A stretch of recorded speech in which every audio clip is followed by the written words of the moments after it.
Inihanda na natin ang ating kalan at tayo ay mag-uumpisa ng magluto ng masarap na ulam o kahit tapulutan.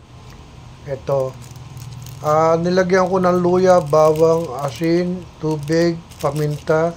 Pinakuluan ko tong leeg at ulo ng chicken at pagkakulo niyan ay atin namang itatapon din yung kuluan. Kukunin lang natin yung chicken.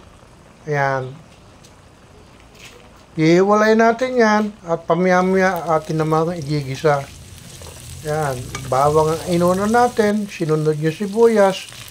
At sinunod na rin yung pinalambutan natin at pinakulo ang chicken. Ayan na nga. Kumukulo na nga siya. Nilagyan na rin natin ng sili at pampasarap, dagdag aroma tuloy. Halo-haluin lang natin yan. At tatakpan, hintayin natin kumulo na kumulo para naman lumambot. At pag natansya na natin dapat ng lagyan ng soy sauce, lalagyan natin. Nilagyan ko na rin yan ng paminta.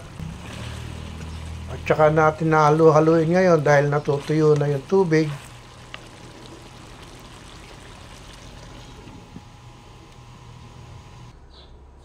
Naghanap muna pula ako ng sili bago ko na ako nagluto.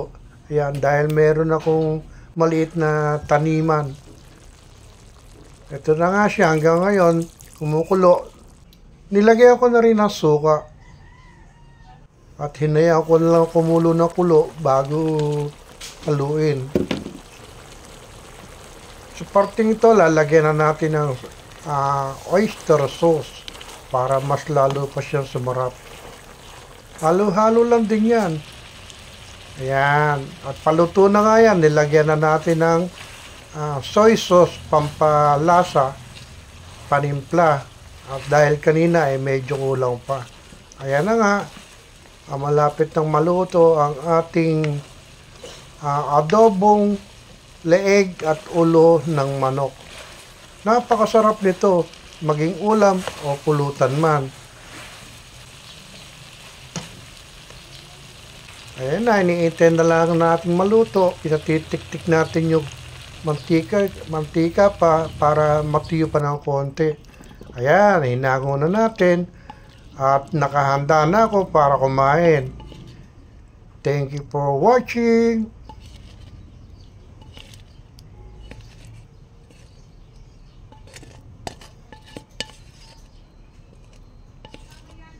Ito na naman tayo.